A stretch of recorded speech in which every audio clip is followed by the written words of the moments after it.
करेंगे। हाँ सर। दो घटनाओं के संदर्भ में आज की प्रेस विज्ञप्ति और प्रेस ब्रीफ है।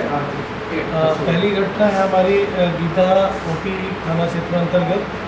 कल एक महिला के द्वारा कंप्लेन किया गया कि उनकी बच्ची का अपहरण कर लिया गया है कुछ व्यक्तियों के द्वारा और उसे कहीं छुपा के रखा गया, उसके साथ कोई ना कोई ऐसी हरकत की जा सकती है जो अप्रिय है।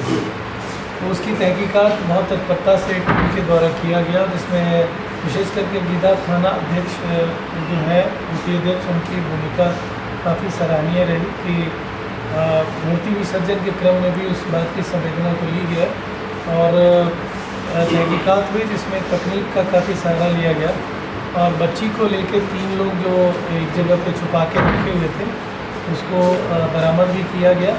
इस घटनाक्रम में महिला की भूमिका भी कुछ संदिग्ध आई है जिसकी जांच की जा रही है, यानी कि जिन्होंने कंप्लेन किया था उसका। इसकी वजह से 182-211 भी लगाते हुए बच्ची की बरामदगी सकुशल की गई है और उनके पिता को सुपुर्द किया गया है। बच्ची कहाँ से बरामद की गई है? बच्ची गीता थाना क्षेत्र से ही बरामदगी हुई और तीनों आरोपी भी गिरफ्तार हुए हैं जिन्होंने ये स्वीकार किया है। और इस अनुसंधान में और कुछ महत्वपूर्ण तथ्य आएंगे कि इसके पीछे की मेन क्रिया क्या थी, क्या मंशा थी और क्यों ऐसा किया गया है।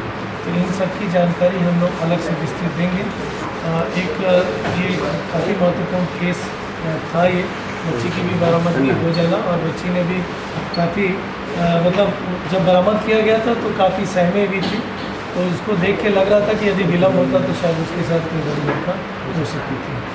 दूसरी घटना चोरी की है। चोरी पर भी हम लोगों का विशेष अब ड्राइव चल रहा है, चाहे वो वाहन चोरी की हो या फिर किसी अन्य रूप में चोरी मोहल्लों में हो रही है।